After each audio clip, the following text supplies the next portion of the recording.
Olá, amigos da hotelaria. Bem-vindos ao 32º podcast Gestores da Hotelaria. Estamos aqui nos estúdios da Rede Prime de Comunicação, que nos oferece toda essa infraestrutura de equipamentos e humana para fazermos este programa. Aproveito já para agradecer o Pablo Ramos e toda a sua equipe. Agradecemos também o apoio institucional da Federação Brasileira de Hospedagem e Alimentação, FBH, e da Associação Brasileira da Indústria de Hotéis, ABIH-MG. Como é de costume, eu passo a palavra para o amigo e parceiro Martin Van Slius para fazer as honras da casa e apresentar o nosso convidado de hoje. E aí, Martin? Bom Ficamos dia. longe em Isso. 15 dias, 15 né? dias, exatamente, um período aí, né, de recesso, né, curto. E estamos de volta aí nessa sexta-feira, recheada de novidades boas para falar aqui para os nossos hoteleiros que nos prestigiam mais uma vez nesse 32º podcast. Não por ser sexta-feira 13, pessoal, mas foi uma semana de grande virtude para a hotelaria de Belo Horizonte, com uma ocupação média de 89% de segunda até ontem, quinta-feira. Então, essa sexta-feira está sendo uma sexta-feira de comemorações. E para iniciá-la, né, vamos terminar muito bem, com certeza, esse dia. Estamos aqui hoje com um convidado especialíssimo, uma pessoa que está sendo aí reconhecido na hotelaria pelo seu trabalho, trazendo algo de muito importante, que é entendimento e conhecimento de tecnologia para melhorar performance. E, como especialista que é em experiência do hóspede, do cliente, veio aí já está 1 ano e 8 meses no time da MHB Hotelaria, Minas Hospitality Business, comandada pelo amigo de todas as horas, Pablo Ramos, que está nos assistindo, e agradecendo também a Rede Prime de Comunicação. Então, vamos apresentar o nosso convidado de hoje, que vai nos contar um pouquinho da sua história e um pouquinho da percepção dele do mercado de hotelaria e como utilizar essas ferramentas, principalmente tecnológicas, para melhorar a performance e trazer realmente uma ferramenta adicional à atuação das pessoas que atuam na hotelaria. Hoje em dia, a tecnologia é tudo. Verdade. Seja bem-vindo, Daniel Sanches, diretor comercial da MHB Hotelaria. Muito bom. Bem-vindo, Daniel. Seja muito bem-vindo, Daniel. Por favor. Mas antes disso, tem de fazer a pergunta clássica. Clássica, pergunta que já virou um carimbo. Já tem um carimbo, já que a gente mandou fazer com essa pergunta. Porque a partir dessa pergunta, ele deslancha na sua fala. Daniel, nós sempre, primeiro, obrigado por estar aqui. Prazer estar aqui. Eu faço essa pergunta a todos os nossos convidados. A hotelaria bateu na sua porta ou você foi atrás da hotelaria? Nos conta aí a sua trajetória profissional. Sabia que ia ter essa pergunta. Eu sempre assisto e vejo. Eu fiquei pensando, e aí? Na verdade, eu fui atrás da hotelaria, né? Quando eu vi uma oportunidade de trabalho na Booking.com, pelo LinkedIn. Então, eu fui atrás, eu cheguei na hotelaria através da Booking, né? E foi pelo LinkedIn, então eu fui atrás. Eu estava já no Senac Minas há 7 anos e buscando novos horizontes. E aí, quando eu vi a vaga, eu falei, poxa, eu gosto de viajar, eu adoro experiências novas, eu vou ingressar nisso, vou dar um passo de fé aqui, né? E vou largar tudo que eu tinha de 7 anos e entrei na Booking, então, em 2019, e então eu que escolhi a hotelaria, e que bom que eu fiz isso, que alegria, gente. Não que eu não gostava do que eu fazia antes, mas assim, a hotelaria, né, a Booking me deu esse primeiro passo de chegar a ter o contato com a hotelaria, e hoje estando do outro lado, né, porque eu falo que é completamente diferente, né, gente? Uma coisa, eu brinco com o pessoal da Booking, meus amigos da Booking, uma coisa é eu estar na Booking como, né, um gestor estratégico da parte de hotéis. Uma coisa é eu estar do outro lado no hotel, né, e estando na rede MHB com 10 hotéis é completamente diferente. Mas então eu escolhi a hotelaria e estou muito feliz com a escolha que eu fiz. Você atuou no Senac em que época e qual a No sua Senac, função lá? em 2013 eu entrei no Senac, entrei como consultor corporativo da unidade lá de Contagem, e aí eu um ano depois eu passei a assumir o cargo de consultor corporativo estratégico, que era de contas públicas. Então, comecei a atuar na parte do Pronatec, não sei se vocês lembram dessa palavra Pronatec, né? Sim, muito. Então, foi um período muito bom de aprendizado dentro do Senac. Depois eu virei Key Account, e o Senac também foi uma escola. Lá é onde eu aprendi a paixão por palestrar, pela experiência do cliente, a questão da humanização, né? O Senac é uma instituição maravilhosa na questão de preocupar com a sociedade, né? Entregar para a sociedade algo. Então, ali eu cresci muito como profissional. E aí foi uma escola para tudo que eu tenho hoje, né? Que eu aprendi, ajudou demais. Então, eu saí do Senac em 2019 para assumir o desafio da Booking.com. E, ô Daniel, você está 1 ano e 8 meses atuando aí na hotelaria, a convite, né? De alguma maneira aí você encontrou a MHB, que é uma rede bastante, que está se projetando muito bem aqui em Minas Gerais, principalmente. Temos uma parceria de vocês recente com a PHV, Sim. que está fazendo, inclusive, a gestão de alguns empreendimentos que pertencem a eles. E você entrou então na MHB trazendo essa bagagem sua, principalmente da Booking. Eu me lembro que quando nós nos conhecemos e você começou a atuar na MHB, você foi um braço assim, extremamente importante na ajuda aos gestores. A gente estava saindo da pandemia, né? 1 ano e 8 meses, coincide mais ou menos com a retomada. Sim. E as pessoas, cada vez mais, obviamente por motivos óbvios, durante a pandemia e logo depois dela, a necessidade das vendas digitais cresceram muito, uma vez que não estávamos tendo visitas, Corporativo tinha acabado, né, as pessoas trabalhando em casa, reuniões online, não tinha mais o corpo a corpo com o cliente. Isso fez com que essa importância das OTAs, da distribuição digital, fosse muito acelerada dentro da hotelaria. E você estava chegando exatamente nessa época, e eu me lembro que você ajudou muito os gestores na questão de como é que fazia os chamados, os protocolos de atendimento, algumas questões de pagamento. Teve um período aí que as pessoas pararam de receber cobrança da Booking, estavam preocupadas, né, o que estava acontecendo. Sim. Como é que Chegou foi até a cogitar, né, se ia quebrar ou não, né? Você lembra dessa coisa? A Booking vai quebrar porque parou tudo, né? Eu não estou recebendo, estou com as comissões aqui paradas, não estou recebendo as cobranças. Teve muitas essas inquietudes, assim, por parte da hotelaria. E as pessoas sendo pegas um pouco de surpresa, porque tudo não, para muitos ainda, aliás, eu costumo dizer que ainda uma novidade. Sim. Nem todos ainda têm o domínio.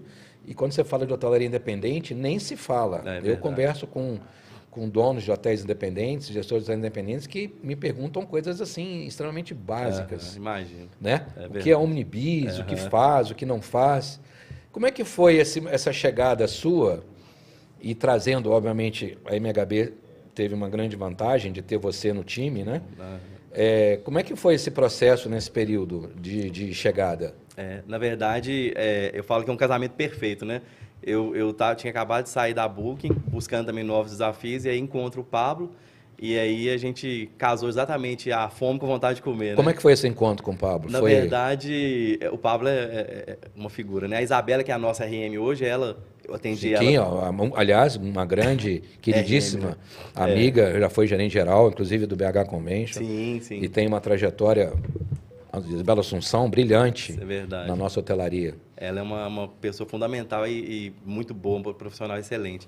E aí ela me apresentou para o Pablo, e aí quando a gente conversou na primeira conversa, a gente já... Não, então você começa segunda-feira. E aí eu assumi então a diretoria comercial, na segunda-feira um desafio, né, grande também, comercial, na época era marketing e tudo, né, reservas. Então quando eu entrei, e aí com a primeira semana eu fui vendo exatamente, vou trazer tudo que eu tenho de bagagem da Booking, né, e a expertise que eu tinha dessa parte digital, e na Booking a gente aprende muito a lidar com dados, né? Sei que com todas as conversas que a gente fala, eu estou sempre trazendo dados e vendo dados. Gosto quando você coloca os dados ali, porque os dados nos norteiam, e contra dados não há argumento, né? E o que não é medido não pode ser gerenciado. Exatamente. Então, sem números, sem dados, você simplesmente faz uma gestão empírica, intuitiva e meramente sugestiva. Sim. Sem números não há como... Não há como comprovar, né? Não tem como. Então, eu fiz essa... Eu já tinha uma coisa muito legal dentro da MHB, dessa questão de dados, mas eu trouxe isso bem mais forte com o que eu aprendi na Booking. Então, com 3 meses, mais ou menos, eu comecei a gerar relatórios que a gente não tinha antes. Então, nos relatórios, a gente consegue saber, eu estou crescendo, para onde que eu estou? Eu melhorei a diária média, mas a ocupação caiu. E a gente consegue... Então, a gente conseguiu realmente alavancar as vendas aí.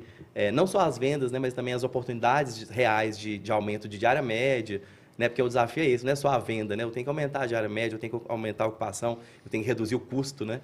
Então, por mais que não é a minha área dentro do comercial, mas eu estou sempre ligado aos custos também. Então, trazer os dados foi fundamental para melhorar essa performance da MHB. E uma coisa que você falou também é bem legal, que eu estou sempre... consegui sempre ajudar as pessoas, né? Até hoje as pessoas me ligam, às vezes, Daniel, eu falo, não estou mais na Book, mas o que é? Aí eu vou dar passo o caminho das pedras, né? Porque eu compartilho agora nem todo mês, né? Mas pelo menos uma vez a cada 40 dias, um pace da cidade, né? Vocês já devem ter visto lá. Sim. O pace da cidade, eram dados que eu recebo da Booking, recebo ainda, são dados extremamente relevantes, porque eles nos mostram como que está a minha performance de hoje para 60 dias, geralmente, que o relatório puxa. Óbvio que a Booking ela não mostra os números, mas ela mostra barras de gráfico. E aí eu compartilho isso com todo mundo, porque eu acho que é importante. Se eu sei que eu vou ter um pico melhor do que o ano passado, daqui a 2 semanas, se todo mundo souber esse pico, todo mundo vai subir de área média e todo mundo ganha. Então, é uma missão que eu tenho desde quando eu era da Booking, de compartilhar isso. E aí eu compartilho com todo mundo me agradece. Então, eu estou sempre tentando ajudar as pessoas na parte do pagamento que você falou lá atrás, né? Eu passei o caminho das pedras para as pessoas. Entra lá, faz um chamado, manda um e-mail tal, faz isso, entra na extranet. E realmente isso, eu gosto muito de ajudar. Acho que é uma coisa que está na minha essência, de conseguir ajudar as pessoas. As pessoas esquecem, né, da extranet. Muitos têm lá o login, a senha, mas às vezes mudou a pessoa, ou então passa para o financeiro. O próprio gerente geral esquece que ele pode entrar, acessar, né? É muito importante essa questão da gestão de login e senha dos canais digitais. Exatamente. Né? Eu, em algumas ocasiões, cheguei em hotéis que... trocou o gerente geral, onde é que estão os logins e as senhas tá num caderninho que ele anotou não sei aonde, falei, busca. Cara, isso, o cara quando sai tem que entregar isso na mão da pessoa que ficou responsável pelo hotel. Verdade. Isso aí é assim... É como se fosse a chave do cofre. Chave do cofre, exatamente. É a mesma coisa da senha do cofre da gerência. Exatamente. O login e senha dos portais é fundamental. É fundamental. E a questão da cultura também, né? De entrar nos portais todos os dias, né? A gente às vezes fica refém do Channel Manager, que é uma ferramenta maravilhosa, mas as pessoas se esquecem que dentro da extranet das rotas, você tem ali um mar de informações, um mar de dados que vão te ajudar a tomar decisões estratégicas. Então, às vezes, voltar a olhar o básico, lá, o back to basics, né? O Paulo gosta de falar. Back to base é voltar para trás na extranet e pegar o básico ali, ver o que a extranet está te falando ali de tendência de mercado, né? Exatamente. Daniel, tem certas situações, empresas, ideias que as pessoas ouvem falar, às vezes até faz comentários a respeito daquilo, mas sem um embasamento consistente. A nossa audiência e o nosso propósito aqui, do Martin e o meu, é de levar a hotelaria, e principalmente a hotelaria chamada hotelaria independente, familiar, todo conceitos, informações que ajude, óbvio, no seu dia a dia, na gestão do seu negócio, do seu hotel. E há uma grande diferença da hotelaria que eu e o Martin entramos, não é? Sobre o aspecto tecnológico, da de hoje, sim, que é totalmente tecnológica. Não no seu elemento básico, que é, obviamente, oferecer ao cliente um espaço ou para pernoitar, ou para uma alimentação, ou para um evento, sim, ou simplesmente o lazer, que é o conceito de um hotel. Aí vai depender do segmento dele. Mas tudo isso que eu citei é o que um hotel oferece. Isso não mudou. Mas a forma de fazer com que isso chegue e a comercialização mudou brutalmente. De uma forma resumida, conta um pouco como a Booking surge, qual a origem, não é? E como ela eu sei que é fruto de uma evolução tecnológica, óbvio, mas muitas pessoas não sabem sobre esse percurso. Legal, ótimo. Excelente colocação. E o que é interessante, as pessoas acham que a Book é uma empresa nova, né? Assim, uma startup de 10 anos. Não, ela nasceu lá em 96, né, na Holanda, né, em Amsterdã. Então, é uma empresa antiga, né? É uma empresa de tecnologia antiga. Ela chegou no Brasil tem 14 anos, se eu não me engano, quando, inclusive, tem amigos que estão na Booking desde a fundação dela, da chegada no Brasil. Mas ela não é uma empresa nova, né? Uma empresa de vários anos, lá de 96, e ela vem crescendo, né? E realmente batendo recordes aí de crescimento. Parece que o primeiro trimestre, agora eu vi uma coisa do CEO Glenn falando agora no LinkedIn, eles bateram recorde agora de faturamento, enfim, de crescimento em 2024, já no primeiro trimestre. Mas a Booking, ela vem justamente para... É engraçado quando a gente fala da Booking, ela é o líder de mercado, né, no Brasil e fora do Brasil, em alguns países, né, tirando os Estados Unidos, que a Expedia lidera nos Estados Unidos. Sim. Mas a Booking, fora os Estados Unidos, ela tem realmente um share de mercado muito grande. E ela vem para trazer a tecnologia realmente que funciona, né? Se a gente entra na Booking, aí não sei se é também porque fiquei tanto tempo na Booking, mas quando eu entro na Booking, entro numa outra plataforma, esses dias eu faço isso, inclusive é um exercício que acho que todo comercial tem que fazer, né? Olhar o seu site, olhar como você está dentro da Booking e das outras plataformas. E às vezes quando eu entro numa outra concorrente, a amabilidade, né, do site, a gestão, a amigabilidade do site, ela é diferente. Então, a Booking ela é muito intuitiva, né? Eles investem milhões aí na questão de navegação no mobile, né, que é a ferramenta-chave hoje. Está todo mundo, 86% das pessoas compram alguma coisa pelo celular. Isso ficou colocado, né, no evento semana passada. Exatamente. Aqui em Belo Horizonte, 86% das pessoas acessam a Booking via celular. Pelo aplicativo. Então, assim, é um número muito grande. E aí, para que essa pessoa tenha uma experiência, falando da experiência do cliente, ela investe milhões na questão de tecnologia para ter uma acessibilidade muito boa ali, né, intuitiva também. E aí, assim, a Booking ela é um portal, né? Muita gente fala assim, mas eu não quero pagar a comissão da Booking, né? Entra aquela questão de comissão. A Booking, quando você entra na Booking, hoje é muito comum da pessoa entrar na Booking, navegar na Booking e ligar para o seu hotel. Né? Exatamente. A Booking não é necessariamente um portal de vendas, ela é uma vitrine do seu hotel, ou seja, não pode estar fora dela. Não pode estar fora dela. Exatamente. Você vai vender no seu site? Ótimo, aí vai depender da sua eficiência e da sua capacidade de fazer o seu cliente comprar pelo seu site. Exatamente. Mas a Booking é uma ferramenta que coloca você na cara do gol em qualquer ponto do mundo. Né? Eu estava discutindo com o Orlando Souza, do FOB, e ele defende essa vilanização da Booking e de outros OTAs, não só ela. Não só ela, sim. Né? Quando a gente fala Booking, a gente está falando aí todas né? Elas. São pelo menos 30. No Brasil, trabalha-se basicamente 3 ou 4.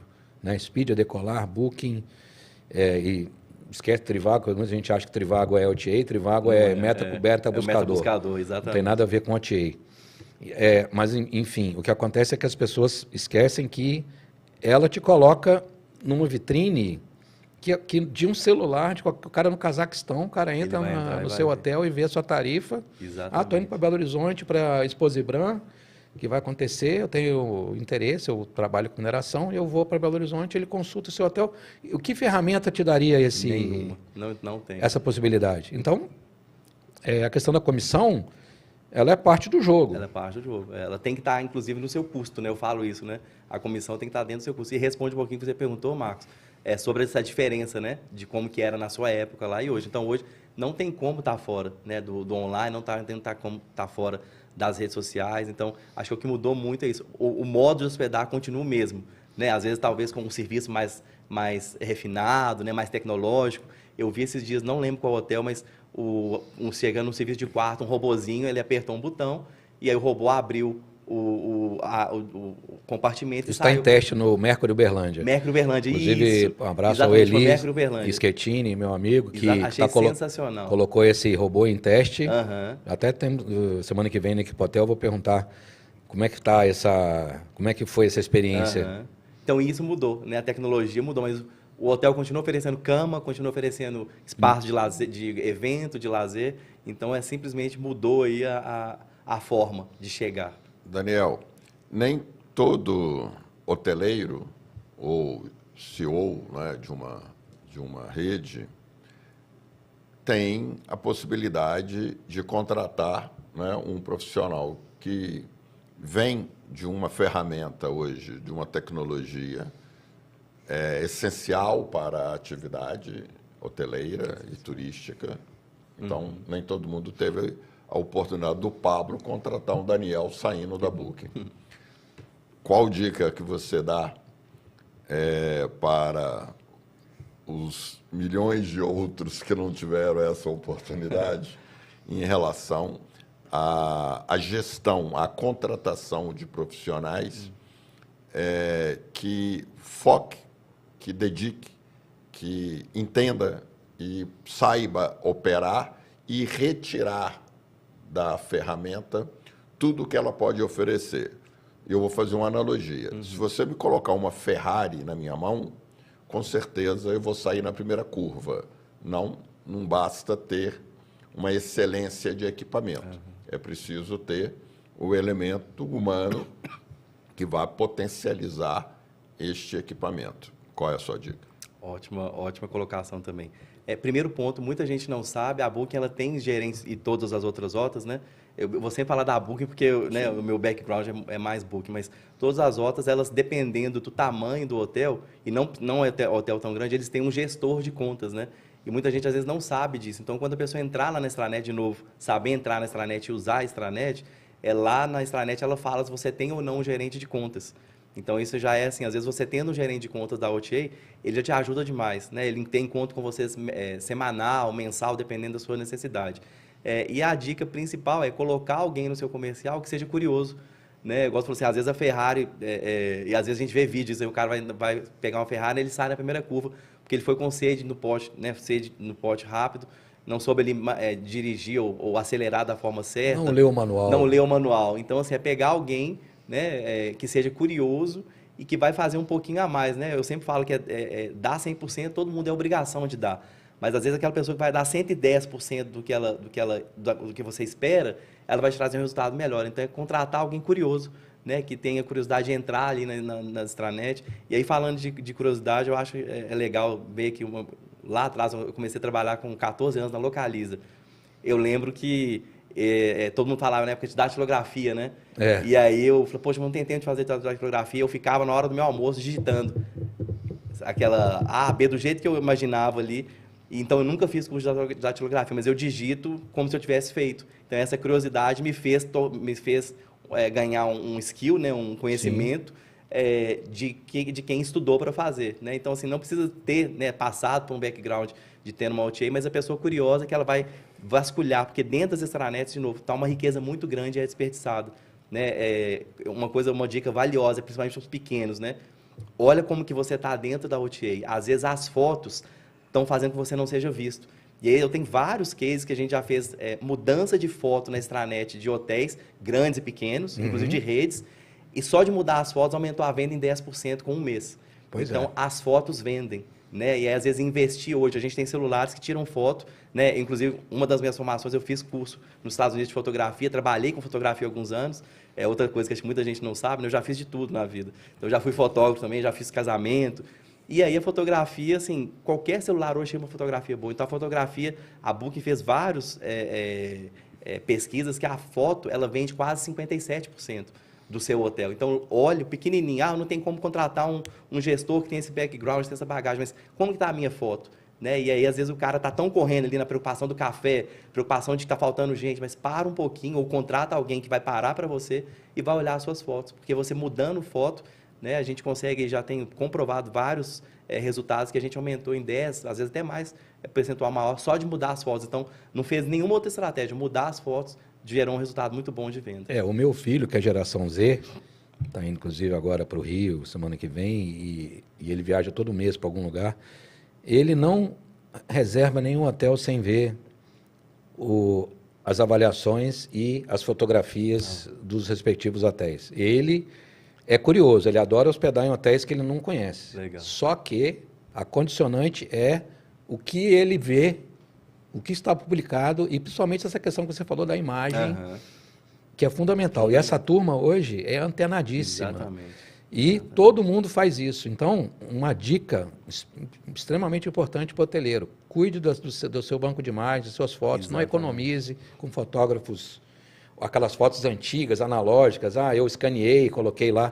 Não, refaça esse banco de imagens, essas fotos, que faça uma produção. Sim. Celular hoje é quase máquina uma profissional, câmera, não precisa de um fotógrafo, muito embora um fotógrafo profissional ele tenha... Dá uma diferença, uma visão, né? é diferente quando você olhar vê clínico dele, uma foto né? profissional. Então, é um investimento que eu considero super Barato, importante. inclusive. E eu, aproveitando que o Marcos Valério acabou de falar, eu queria fazer uma provocação no mesmo tema das pessoas. Eu tenho visto muitas empresas de tecnologia que são ligadas ao turismo e hotelaria, que estão contratando colegas nossos, hoteleiros, indo para a área... Vou citar aqui só o Marcos Nunes, amigo nosso, que está na OnFly, que a gente teve um evento recente que a OnFly fez uma bela participação. Então, nós estamos vendo uma migração de algumas forças da hotelaria para a área digital e de tecnologia, muito embora ligado à hotelaria também. Sim. E o movimento contrário é muito difícil. Né? Você é uma rara exceção. É verdade. Né? E a gente sabe, não podemos negar, né? A área tecnológica paga muito melhor do que a hotelaria. Então, os talentos da área tecnológica, eu sei porque o meu filho é um deles, é um freak de tecnologia, eles são muito bem conceituados no mercado e são disputadíssimos. E o passe deles está sempre sendo... cotado, né? e propostas e tal, de mudar a área. Essa é uma área que está fervendo. Como é que a gente faz, na sua visão, como é que a hotelaria vai conseguir trazer pessoas da tecnologia para dentro das redes, até para ter essa questão do manual, de ler como é que funciona? Porque hoje a pessoa pode aprender autodidata, mas se você traz alguém já pronto, que conhece, muito como você rápido, conhece, né? O ganho da rede é muito maior. Ela vai transformar esse salário que ela vai pagar mais em resultado, em receita, rápido. O payback vai existir. Então, você não acha que a hotelaria teria que ter uma estratégia um pouco melhor para tentar incorporar esses talentos, essas pessoas da tecnologia? Porque a hotelaria perdeu muita gente para o setor financeiro há 20 anos atrás. Eu perdi alguns talentos em hotéis meus. E agora nós estamos vendo isso acontecer com plataformas digitais. Como é que você enxerga isso? Na verdade, esse caminho é muito, muito comum, né? Dentro da Booking mesmo, eu era o único que não vim da hotelaria. Então, todos os meus colegas gerentes, eles eram ex-hoteleiros, ex-gerentes, ex-supervisores de recepção. Sempre é o caminho inverso. E aí, acho que fica aí, não só na parte dessa contratação, né, dessa pessoa específica, a questão da remuneração mesmo, né? De ter um plano, um plano de carreira, acho que é o principal, e pensar em remunerar melhor esse profissional pensando nisso, né? O payback vai vir, né? E é isso que é bem legal, que o Pablo... Eu falo que o Pablo é um cara à frente do nosso tempo, né? A mente dele está lá na frente. E quando a gente acertou, né, a minha vinda, ele rapidamente viu isso mesmo. E ele falou assim, a gente vai... Eu sei que eu vou colher os frutos, e a gente tem colhido os frutos, né? Mas ele é raridade, né, no meio do hoteleiro, de quem pensa assim. Acho que é pensar isso mesmo, né? Eu vou investir... sabendo que eu preciso ter uma remuneração melhor, e às vezes não só do salário, a gente fica muito preso no salário, mas o que mais de benefício que eu tenho? Porque as empresas, né, as OTAs e tecnologia, elas agregam muito na contratação, né? Não sei se vocês... Sim, meu filho... Você tem experiência própria lá, né? Não é isso. Só... Eles têm Gympass, eles têm não sei o quê, aí eles têm frutas da estação, mensalmente tem encontros, então você tem encontros com o time lá em Buenos Aires, sabe? Pegar a turma. Então, assim, é um investimento que ele vai vir, então acho que falta isso mesmo da hotelaria. Igual você falou, é raridade esse caso, eu sair de uma empresa de tecnologia para vir para a hotelaria, é raridade.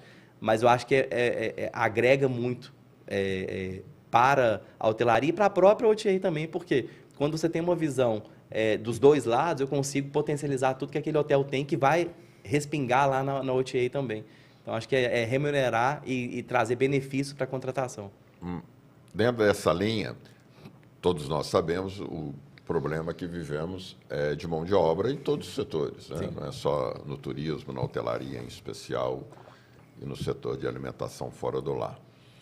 Porque nós temos aí um mundo cada vez mais digitalizado, mais virtual. Você acabou de dar o exemplo que pouco mais de 50% compra através da imagem. Não só a imagem estática, mas a imagem em movimento, Sim. né? Hoje O Rios, né? Uma ferramenta... totalmente permanente, constante isso. Sim. Então, as gerações, os mais jovens, a geração Y, hoje nós estamos na Y ou na Z? Z. Já é na Z. Não, hoje nós já estamos do pessoal que nasceu de 2010 para frente, que já é pós-Z, né? Eles chamam, tem um nome... Até tem Enfim, o fim do alfabeto. Né? O fim do alfabeto. Nem é mais agora. É o alfabeto, fim do alfabeto. O Z já acabou, né? O alfabeto acabou e a então, gente já está na... Dentro dessa realidade de hoje, sabendo que o turismo ainda é uma atividade real, concreta, que você pode comprar, você pode formar opinião através das informações visuais. Mas depois você tem de materializar aquilo de concreto. Sim. Então você vai estar num espaço físico, você vai estar normalmente interagindo com pessoas. E hoje a atividade operacional da hotelaria não atrai o jovem. Não atrai o jovem ficar estático numa recepção. Não atrai uma jovem trabalhar na governança hoteleira. Então, não atrai ficar atrás de uma mesa com um trabalho burocrático repetitivo. Sim. Então, cada vez maior a dificuldade de encontrar pessoas que se adequam, que aceitam, não é? Que combinam com esse ambiente. E cada vez mais a tecnologia oferecendo o infinito. Verdade. Quer dizer, esta dualidade que nós vivemos entre a pré-venda e a experiência real. Como você vê isso hoje, estando à frente de uma operação hoteleira de 10 hotéis, não é? Com essa experiência tecnológica? É um ponto bem colocado também, é um gargalo hoje que a gente vive, não só no Brasil, também fora do Brasil, mas acho que no Brasil é mais acentuado, né, a questão da mão de obra. E aí a gente tem um grande problema, porque a gente vende exatamente isso, a gente vende a experiência, né, a gente vende o sonho, muitas vezes, dependendo do hotel, é um sonho, né, a pessoa se hospedar, e a gente tem que estar muito alinhado com a operação que vai entregar o que a gente propôs, porque senão a gente vira um problema. O que a gente tem visto hoje, né? A falta de mão de obra, né? O desinteresse do jovem, né? De querer entrar num hotel, trabalhar ali, às vezes, 12 por 36, né? Ter essa escala de final de semana, feriado. Eu vejo hoje dentro da própria MHB que a gente... Acho que a grande saída, o grande diferencial é você ter um plano de carreira. Né? Aquele jovem que vai entrar na recepção ali, talvez com 19 anos, primeiro emprego, se ele for uma pessoa, né? De novo, entregar aí um pouquinho a mais do que é esperado, ele tem um plano de carreira, né? A gente promove toda hora gestores, pessoas da recepção para serem gerentes gerais dos nossos hotéis, né? E governanta para ser uma chefe de governanta. Então, a gente valoriza muito essa questão de olhar para quem está nos servindo na operação e quem a gente pode apostar e essas pessoas saberem que eles têm um plano de carreira. Né? Acho que isso é fundamental. Isso falta muito na hotelaria, não só na hotelaria, né? Mas em vários ramos de atividade hoje do Brasil, da economia brasileira, é a pessoa saber que ela tem um plano de carreira. Eu vou começar aqui, é aquela coisa, né? No pain, no gain. Né? Eu vou trabalhar ali um ano nessa função, mas se eu me destacar, eu posso ser um chefe de recepção. Né? E do chefe de recepção, eu vou ser um gerente. Né? E de um gerente, eu posso ser um gerente geral, eu posso virar um diretor. Né? Aí eu volto lá atrás, quando eu falei que eu entrei no Senac em 2013, eu moro no Sion e o Senac era lá em Contagem. Falei, cara, eu não vou dar conta. Lá em Contagem, todos os dias, eu falei, não, pera, eu vou investir, eu vou acreditar. Então, eu fiquei um ano morrendo no trânsito. Eu gastava 1h20, mais ou menos, para ir para Contagem, quase 2 para voltar, 5h30 da tarde. E aí, eu falei, eu tenho que me destacar aqui de alguma forma, e consegui me destacar, e com um ano eu fui promovido e vim para Tupinambá. Eu gastava 7 minutos da minha casa. Né? Então, mostrar isso para as pessoas que é possível, sim, conseguir ter um resultado se você fizer algo diferente. Daniel, somente respondendo a pergunta que foi feita agora, né? Nós dois somos a geração boomers, nascidos até 64. Depois, Pós-Segunda Guerra Mundial. o nosso convidado, exatamente, o nome vem dos baby boomers da exatamente. Segunda Guerra Mundial. O nosso convidado, é da geração X. Exatamente. Depois de você, tivemos a Y, a Z e agora voltamos à Alfa. Lá voltou, Os nascidos de 2010 para cá já fazem parte, que hoje tem 12 anos, É quase 14 meu filho, anos, 16. é a geração Alfa. Então o alfabeto voltou. Agora vai começar o beta, E por aí delta, gama, ou seja, o alfabeto grego vai começar a girar. Então, só para a gente... Então, temos que ficar antenados, porque essas gerações, os hábitos de consumo e o modus operandi de entendimento das coisas vai mudando conforme a geração. E a hotelaria, ela vive de quê? De hóspedes, de clientes. Aliás, estamos na semana do cliente, né? Domingo, agora, depois de amanhã, é o dia do cliente, né? Então, nada melhor do que pensar no cliente como foco do negócio. Daniel, aliás, queria antes mandar um abraço para o Ricardo Cava, nosso amigo que está aniversariando hoje. Parabéns. Aniversário dele. Cava, um abraço. Uma pessoa que esteve por aqui, deixou grandes amigos. Agora está lá no Hilton Miraflores, em Lima, como gerente geral. Eu tentei, eu falei com ele há pouco, trocamos mensagens, eu tentei seduzi-lo a vir para o 23º encontro, mas ele não tem agenda. Não tem como. Não tem como, mas você não escapa, não. Não escapa. Mas, Daniel, saindo um pouquinho assim do foco da hotelaria, né, a gente colocou isso na chamada, né, como no teaser do nosso podcast. E você hoje vive uma luta pessoal, uma situação que você está enfrentando com grande galhardia, com grande força. E eu acho que é um exemplo, não só profissional, mas de vida, né, para todos nós. Como todos os casos que a gente conhece de outras pessoas, você está enfrentando esse desafio pessoal. E seria importante você falar um pouquinho da sua percepção. Eu acho que é uma coisa que dignifica muito a luta do ser humano pela aquilo de mais nobre e mais valioso que nós temos na vida, que é a saúde. A saúde, verdade. Verdade. Na verdade, eu falo que a vida muda num segundo, né? Eu descobri um câncer em maio, na verdade, vida normal, tudo normal. Comecei a sentir uma dor na barriga, e aí eu fui no médico, aquela dor estranha, e aí acabei no neurologista, e aí eu descobri um tumor no testículo, raro, né? Não tem muito a ver com a minha idade, eu não tenho nenhum histórico de câncer na família, então tudo que não era para acontecer, aconteceu, né? E aí eu já descobri, assim, você tem que operar o mais rápido possível. Aí quero até agradecer aqui o Daniel, meu primo, que é da urológica, que me deu todo o suporte lá. Então, no dia que eu fiz os exames e foi constatando, né? E aí já operei rapidamente, graças a Deus e a ele, que toda a equipe lá se mobilizaram. Então, tive que operar, né? Esse câncer silencioso, é uma doença silenciosa. E o homem não tem muito costume de ir em urologista, né? A gente vai chegando à idade, tem que ir no urologista depois de 50, mas é uma doença que ela atinge, inclusive, muitos jovens de 15 a 30 anos. Então, fica aqui um alerta, né, para quem tem filho nessa idade, ou quem está ouvindo aí que tem essa idade, até talvez 40, a prevenção. A gente tem que ir, assim como a mulher vai no ginecologista anualmente, né, a gente tem que ir, sim, eu não tinha essa noção. Então, ir todo ano num urologista e fazer o check-up. Eu sempre fiz check-up, mas estender um pouquinho mais. Então, eu descobri, então, em maio, agora o tumor era maligno, então eu tive que tirar. E ele já estava um pouco avançado, então por isso que eu tive que fazer químio, né? Ele já tinha passado para uma parte do corpo que chama linfonodos. E eu falo que Deus é tão perfeito porque a gente vai aprendendo, né? Você ouve falar de câncer, ouve falar de doença, mas você não vai entendendo o que é. E aí, esses linfonodos é como se fosse uma teia que segura as células cancerígenas antes de ir para outro órgão. Então, até isso eu fui abençoado por Deus, que parou ali, né? Então, a quimioterapia, a chance de cura era 90%.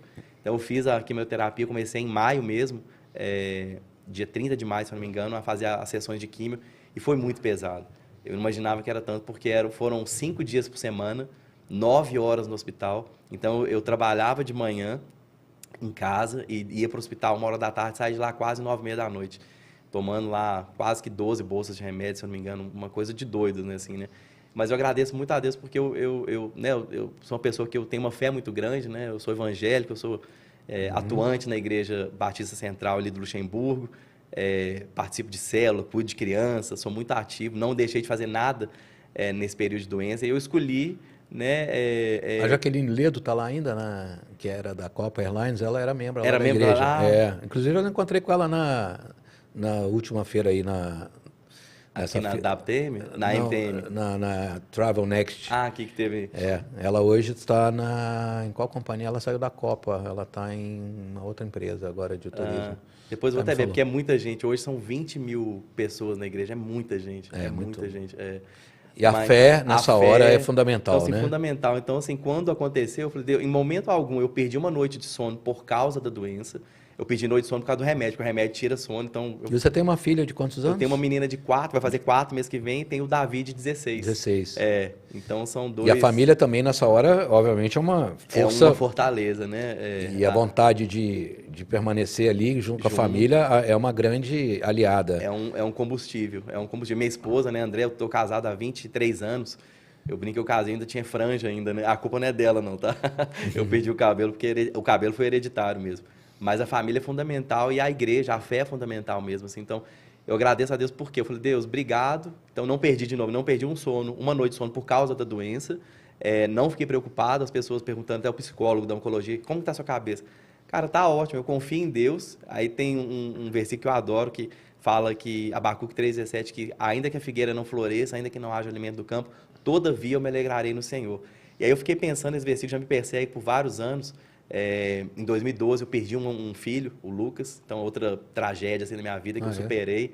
Chegou a nascer com 44 dias e faleceu. E eu lembro que quando ligaram do hospital falando que ele faleceu, veio esse versículo no meu coração. Então, assim, eu aprendi a viver não só de ler na Bíblia, sabe? De verdade, assim, de colocar em prática mesmo. Fé na prática. Fé na prática. Então, assim, continuei perseverando, né? Continuei trabalhando, continuo ajudando lá na igreja com as crianças. Claro que o corpo sente, né? Igual semana passada eu não estava aqui, tive para o hospital, porque é muito agressiva a quimioterapia. Mas eu vi que a fé, ela move montanhas e move mesmo, né? Então eu consegui tirar de letra, vamos dizer assim, a questão da doença. E aí vem a questão o conjunto, família, a empresa, né? A MHB, assim... não tem nem palavras para falar, assim, o cuidado deles, né? Ao ponto de eu querer trabalhar, e eles, Daniel, não precisa, né? Assim, o tempo é seu, né? Em momento algum eu fui questionado se eu estou dando mais ou menos, pelo contrário, né? Eles me incentivando a não trabalhar, a descansar, a cuidar de mim primeiro, isso ajuda demais, né? Os amigos da igreja, toda hora chegava gente lá em casa querendo me buscar no hospital, chegava, eu tenho uma amiga que é da nossa cozinha, a melhor feijoada de Belo Horizonte, fazendo propaganda para ela aqui. Ela mandava para mim galinhada, caldos, o pessoal mandando coisa para mim em casa, sabe assim, eu chego a ficar emocionado de ver o carinho das pessoas. Que testemunho bacana, Daniel. Então só tenho a agradecer a Deus e passou. Né, sexta-feira, dia 30, meu aniversário foi dia 29, eu recebi de presente o dia 30 a última sessão de químio, né, tô curado, graças a Deus, etapa vencida, o corpo voltando ao normal. Né, falei com o Marden aqui que, se Deus quiser, semana que vem eu já estou lá na Equipe Hotel em São Paulo. Né, eu não gosto de ficar parado, então voltar ativa 100% é o que ajuda e rapidamente vou estar aí de 100% de novo, se Deus quiser. Um brinde. Isso aí. Obrigado. Exatamente. Bom, nós estamos já chegando ao término do nosso tempo, do nosso programa. Não poderia ter sido terminado de uma maneira tão legal, cara. Que bom. Bacana. Obrigado, Marcos. Emocionante demais, né, Marcos Valério? Emocionante. Nós tivemos alguns anos atrás um amigo nosso do Rio, hoteleiro, o Joaquim, que foi acometido por um câncer no seio. Muitos, raro como também. Você citou, o homem esquece que a glândula mamária existe também no homem e ela é sujeita a desenvolver. A desenvolver como na mulher. Então, assim, acontece e é uma coisa que ninguém se atenta a isso, né? Então, nós tivemos um caso de um hoteleiro, colega nosso, que inclusive trabalhou comigo, foi meu colega no meu início da hotelaria, em 87, que teve uma luta pessoal, venceu, passou pelo processo de remissão da doença, já está curado, graças a Deus, mas enfrentou esse grande dilema pessoal, esse desafio, e o apoio, aí entra aí, né, um ponto que a gente colocou, da empresa que a gente trabalha, a importância do acolhimento, do carinho com as pessoas, não é só o dinheiro. Né? Existem outros fatores que são importantíssimos na vida profissional e no bem-estar da pessoa e ela gerar resultado para a empresa que ela trabalha. Então, Daniel, estamos juntos. Obrigado. Nessa, continuaremos juntos. Você aí vai ainda contribuir muito para a MHB e como você disse, né, a hotelaria são uma união. Exatamente. As empresas são concorrentes, mas são parceiras. Todos estamos no mesmo barco. A demanda da cidade, do mercado, é única. Então, foi muito bom. Caso você queira falar mais alguma coisa, pode ficar à vontade, mas eu agradeço a oportunidade de estar aqui com você. Estaremos juntos semana que vem, se Deus quiser, lá em São Paulo. Estarei segunda-feira lá no evento do FOB, o 6º Fórum do FOB, lá no Hotel Rosewood. Palestrando, né? Vai estar lá palestrando. Né? No Equipotel. No FOB eu vou como convidado e participante, né? E vai ser muito bacana. E na terça começa a Equipotel e eu vou estar lá na quarta como palestrante às 14 horas falando sobre comercialização e retenção de clientes em hotelaria de luxo. Então é um segmento que cresceu muito no pós-pandemia e a gente precisa... Muita gente está curiosa sobre esse segmento de mercado. Muito obrigado pela presença, por estar aqui conosco. Daniel, fica a palavra sua, eu já me despeço aqui. E depois da semana seguinte, semana que vem nós estaremos aqui, na próxima estaremos de volta com o 33º podcast de Gestores de Hotelaria. Muito obrigado, Daniel. Obrigado, Daniel. Só quero agradecer a vocês, obrigado para quem está assistindo também. E é maravilhoso a gente ter essa força de vocês aí, né, fomentando o nosso setor aqui em Belo Horizonte e fora, né, porque o alcance de vocês é geral. Obrigado mesmo, gente. Um grande abraço. Amigos, até a próxima edição do nosso podcast Gestores da Hotelaria.